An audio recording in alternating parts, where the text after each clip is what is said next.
अस्सलामुअलैकुम student, welcome back to my YouTube channel. Hope आप सब लोग खैरियत से होंगे। आज हमने PS5 611 का असाइनमेंट नंबर 1 देखना है। फॉल 2023 का एथिकल इश्यूज इन साइकोलॉजी, जो कि इसका जो है सब्जेक्ट का नेम है। असाइनमेंट ऑब्जेक्टिव हमारे पास दिए गए हैं कि upon a successful completion of this assignment student will be able to identify and analyse real life scenarios of ethical violations regarding psychologist research. कि इस असाइनमेंट्स के बाद जो स्टूडेंट होंगे वो एथिकल वायलेशन जो है साइकोलॉजी रिसर्च में जो किए जाते हैं उसके बारे में जान चुके होंगे। अब क्वेश्चन हमें दिया गया है, the APA ethical principle consist of 10 broad standard that guide psychologists in their various professional role। APA ethical principles जो हैं हमें 10 ब्रॉड स्टैंडर्ड्स पे जो मुश्तमिल हैं, साइकोलॉजिस्ट को हेल्प करते हैं कि वो अपना जो प्रोफेशनल रोल जो है वो कैसे अदा कर सकते हैं। These standards have been discussed in your course। ये स्टैंडर्ड हमने कोर्स में पढ़े हैं। Identify which category of APA human relational code has been violated। कि हमने बताना है कि इसमें ये कौन सा वायलेशन बनता है APA के हवाले से। अच्छा, अब हमने उनको वायलेशन बतानी है, देन उसकी जस्टिफिकेशन देनी है। अच्छा, सिनेरियो नंबर 1 जो हमें एग्जांपल के तौर पे दिया हुआ है, ये हमने नहीं करना। सेकंड से हम शुरू करते हैं, ठीक है। वैसे ही हमारा फर्स्ट है, वो हमारी एग्जांपल थी। Dr. Miller has been treating a patient for several months and is making good progress.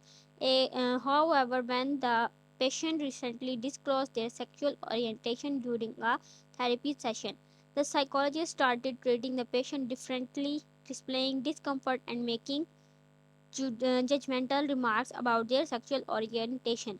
कि डॉक्टर मिलर ने एक पेशेंट का इलाज किया कुछ महीनों के लिए, ठीक है, और उसको एक अच्छी प्रोग्रेस देखने में आई। लेकिन जब पेशेंट को जो है सेक्सुअल ओरिएंटेशन के लिए गया और उसकी थेरेपी हुई, तो जो साइकोलॉजिस्ट है उन्होंने ट्रीटिंग उसको, जो पेशेंट है उसको डिफरेंट तरीके से डिस्प्ले और डिस्कम्फर्ट कर दिया और उसको एक अलग तरीके से जज करना शुरू कर दिया। तो इसमें हमारे पास कौन सी आती है कि वायलेशंस कौन सी हैं, कि हमने क्या नहीं करना, डॉक्टर ने अब उसके साथ गलत किया, कोई और तरीका अपनाया, तो ये प्रीजुडाइस एंड बियास जो है वायलेशन हमारे पास आता है। अगर आप APA को पढ़ेंगे देन आपको ज़्यादा अच्छा समझ आ जाएगा। अब इसकी एक्सप्लेनेशन देखें कि psychologist are mandated to provide unbiased care and refrain from discriminatory behaviour based on sexual orientation. कि साइकोलॉजिस्ट जो हैं उनको एक ऐसा बिहेवियर नहीं अपनाना चाहिए जो कि रिफ्रेन हो और अनबियास्ड हो, के हमें किसी एक वजह के ऊपर रह के उसको एक ही वजह को जो है मसला नहीं बना देना चाहिए, उसको सही तरीके से सोच समझ के उसको जज करना चाहिए, ठीक है। दूसरा जो हमारे पास है वो है, Sania has a client who has serve severe depression and has been expressing suicidal through thoughts during therapy session।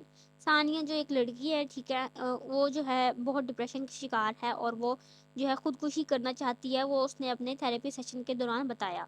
However, she does not take appropriate steps to ensure the client safety। लेकिन जो है उसने क्लाइंट की safety के लिए कोई भी steps नहीं उठाए। तो ये क्या है जी, ये हमारे पास आता है रिस्पॉन्सिबिलिटी।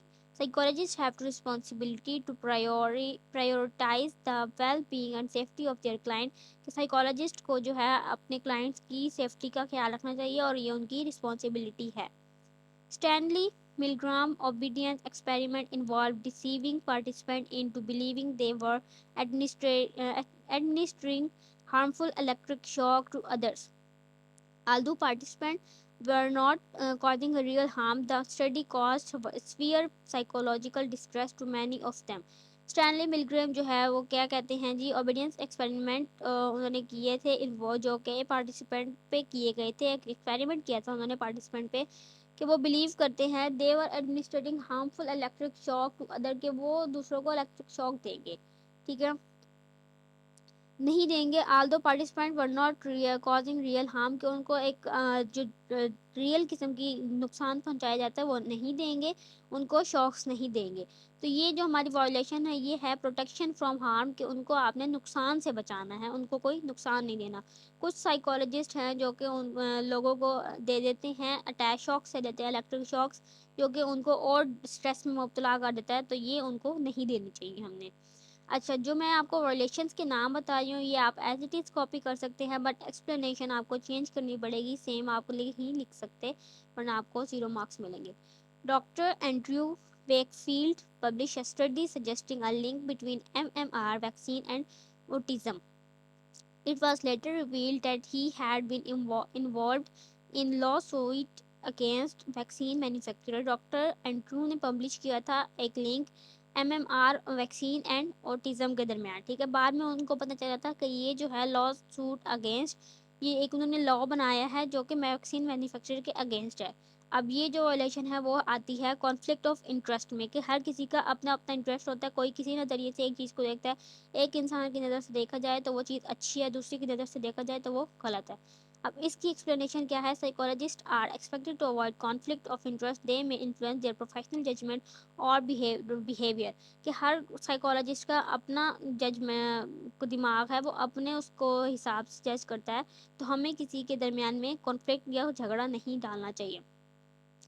पांचवा हमारे पास पॉइंट है, the CIA conducted a series of experiment involving mind control which included the use of hallucinogenic hallucinogenic drugs on unwitting participants who were not fully informed about the nature of the experiment.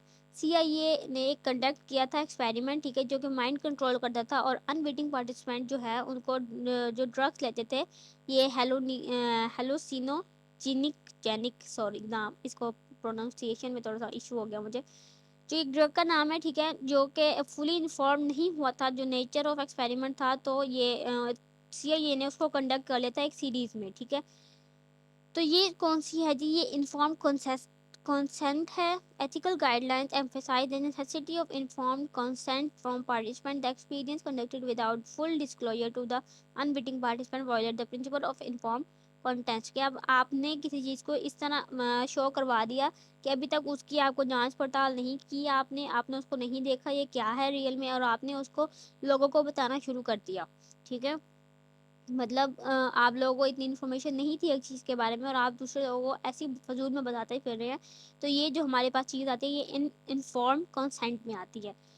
Lecture assignment number PSY 611 को मैंने आपको बता दिया solution. Next lecture में मिलेंगे।